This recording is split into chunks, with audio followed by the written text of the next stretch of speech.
Nobody talks about the 13-year-old girl on a breeding farm, forced to bear as many children as possible, only to have them ripped away and sent down south to endure a lifetime of hardship without a mother.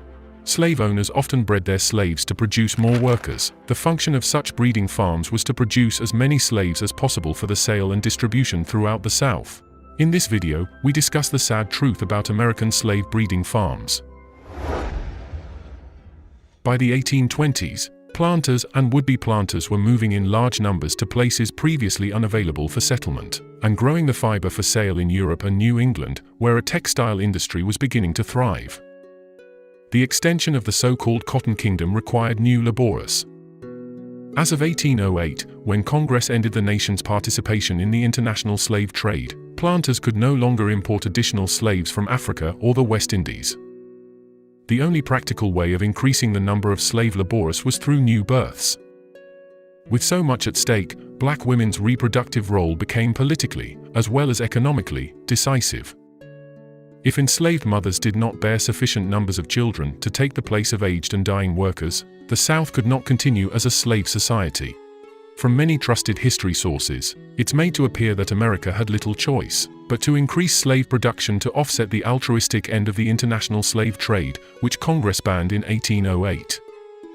Thomas Jefferson was president at the time. He had no problem with slavery. He literally loved his slaves, failing to free even Sally Hemings, who bore him 6 children, 4 of whom lived to be adults. Jefferson was a Virginia farmer, knowing full well the value of slavery to the Southern economy.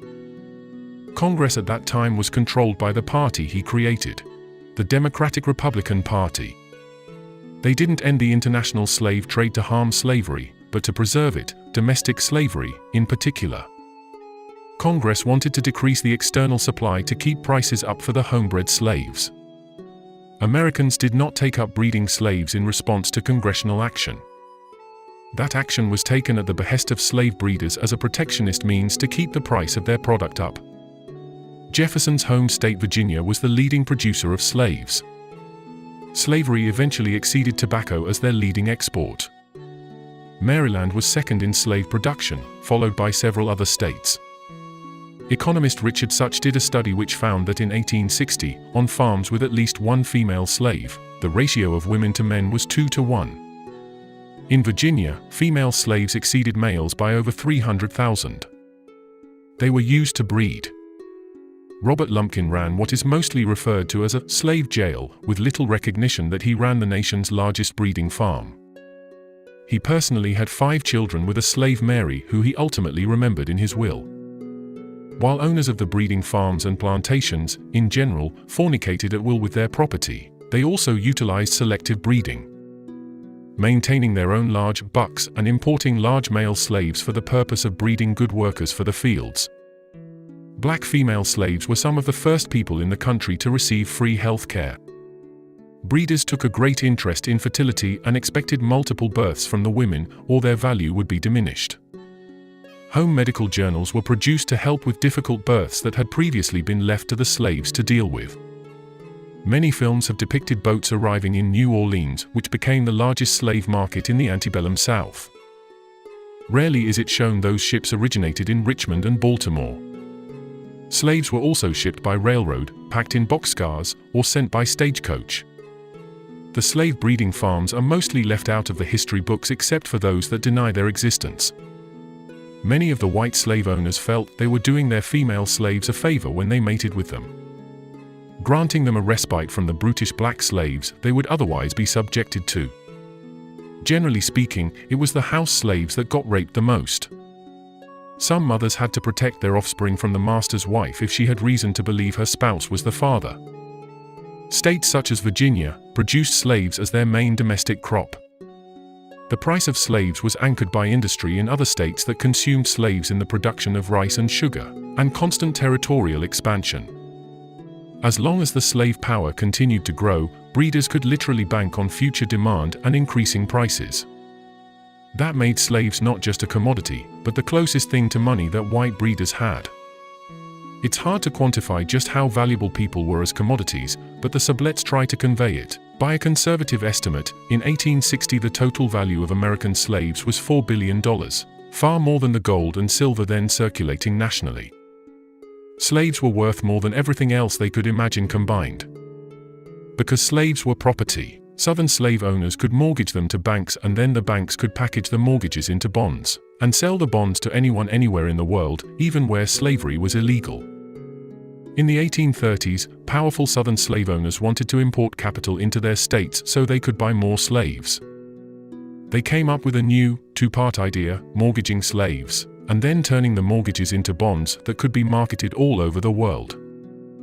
First, American planters organized new banks, usually in new states like Mississippi and Louisiana. Drawing up lists of slaves for collateral, the planters then mortgaged them to the banks they had created, enabling themselves to buy additional slaves to expand cotton production. To provide capital for those loans, the banks sold bonds to investors from around the globe: London, New York, Amsterdam, Paris. The bond buyers, many of whom lived in countries where slavery was illegal, didn't own individual slaves. Bonds backed by their value. Planters' mortgage payments paid the interest and the principal on these bond payments. As historian Edward Baptist reveals, slavery and its expansion were central to the evolution and modernization of the United States in the 18th and 19th centuries, catapulting the US into a modern, industrial, and capitalist economy. In the span of a single lifetime, the South grew from a narrow coastal strip of worn-out tobacco plantations to a subcontinental cotton empire. By 1861 it had 5 times as many slaves as it had during the Revolution, and was producing 2 billion pounds of cotton a year. It was through slavery and slavery alone that the United States achieved a virtual monopoly on the production of cotton, the key raw material of the Industrial Revolution, and was transformed into a global power rivaled only by England. Several factors coalesced to make the breeding of slaves a common practice by the end of the 18th century, chief among them the enactment of laws and practices that transformed the view of slaves from personhood into thinghood. In this way, slaves could be bought and sold as chattel without presenting a challenge to the religious beliefs and social mores of the society at large. All rights were to the owner of the slave, with the slave having no rights of self-determination either to his or her own person, spouse, or children. Slaveholders began to think that slavery was grounded in the Bible. This view was inspired in part by an interpretation of the Genesis passage, "And he said, Cursed be Canaan, a servant of servants shall he be unto his brethren." Ham, son of Noah and father of Canaan, was deemed the antediluvian progenitor of the African people. Some whites used the Bible to justify the economic use of slave labor. The subjugation of slaves was taken as a natural right of the white slave owners. The second-class position of the slave was not limited to his relationship with the slave master, but was to be in relation to all whites. Slaves were considered subject to white persons. America scarcely acknowledges the existence of breeding farms, let alone documents their contribution to the early South's flourishing economy. There are self-evident truths described in the Declaration of Independence, and truths so vile that they must be concealed and ignored at all costs. The second group includes breeding farms. History books, when they mention it at all, claim that slave breeding did not begin until after the Atlantic slave trade was prohibited. In reality, it began decades earlier on plantations and farms, and it was only because America was able to produce the slaves it required that the importation of slaves from Africa was stopped. Till next time, thanks for watching.